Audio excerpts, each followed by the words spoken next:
ભગવાન ગણપતિ દુનિયાને સફળ જીવન જીવવાના 5 સૂત્ર આપે છે પોતાના દેખાવ દ્વારા.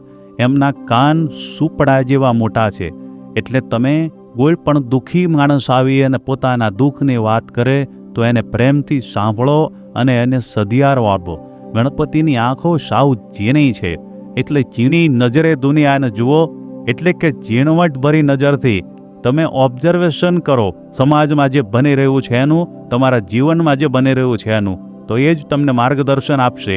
એમના દાંત સતત દેખાય છે, મતલબ કે દાંત દેખાય એ રીતે ખડખડાટ સતત હસતા રહો, દુઃખમાં પણ હળવા કુલ રહો.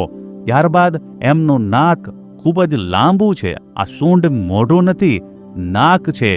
નાક એટલે આબરૂ. જેની આબરૂ બહુ મોટી હોય, જેની પ્રતિષ્ઠા મોટી હોય, એ જ સારો માણસ કહેવાય. બાકી કરોડો રૂપિયા હોય અને જો લોકો તમારા નામ ઉપર થૂકતા હોય તો એનો કોઈ અર્થ નથી. અને 5મું સૂત્ર, ગણપતિનું પેટ લંબોદર બહુ મોટું છે. કોઈની પીડાની વાતો આપણા પેટમાં જ રાખીએ, કોઈને કહીએ નહીં, પણ એને આપણે ખાનગીમાં મદદ કરતા રહીએ. આવો જીવન જીવવાનો સુંદર મંત્ર ભગવાન વિનાયક ગણપતિ આપે છે.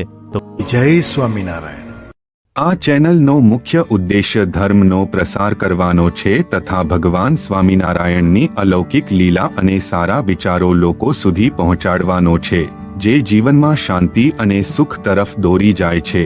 આ ચેનલ પરથી જે પણ ધનરાશિ પ્રાપ્ત થશે તેમનો ઉપયોગ સમાજ સેવા, ગૌસેવા તેમજ લોક ઉપયોગી કાર્યોમાં થશે. ચેનલ સહજાનંદ ગાથા સબસ્ક્રાઇબ કરો, વિડિયો લાઇક કરો અને હા, તમારા મિત્રો સાથે શેર કરો. જય સ્વામિનારાયણ. આ ચેનલનો મુખ્ય ઉદ્દેશ્ય ધર્મનો પ્રસાર